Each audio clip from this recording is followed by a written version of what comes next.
खबर शामिल करते हैं लसबीला हब से। हमारे ब्यूरो चीफ उम्मीद अली गिचकी से बलोचिस्तान के सनती शहर जिला हब में सीनियर सूबाई वजीर और वजीर बल्दियात सरदार सालेह मोहम्मद भोतानी ने government girls degree college hub का इफ्तिताह किया।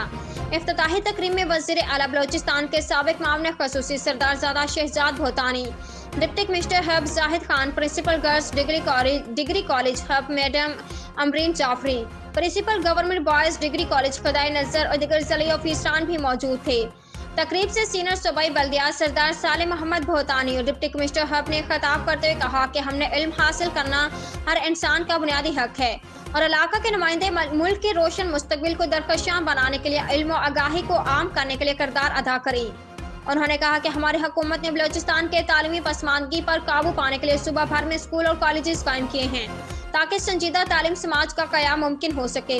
गर्ल्स कॉलेज के तालिबात और प्रिंसिपल के मुतालबा पर सूबाई वज़ीर ने असातिज़ा की कमी को पूरी तौर पर दूर करने का यकीन दिलाया। गर्ल्स कॉलेज की बिजली और पानी की फरहमी के लिए किस्को और पब्लिक हेल्थ को लाइन बचाने के अहकाम जारी किए। उन्होंने कहा कि असातिज़ा की कमी को जल्द दूर किया जाएगा ताकि तालिबात की तालीमी सरगर्मियाँ जारी रहें। प्रोग्राम के इख्तिताम पर गवर्नमेंट गर्ल्स कॉलेज के प्रिंसिपल ने सूबाई वज़ीर, डिप्टी कमिश्नर हब और दीगर मेहमानों का शुक्रिया अदा किया।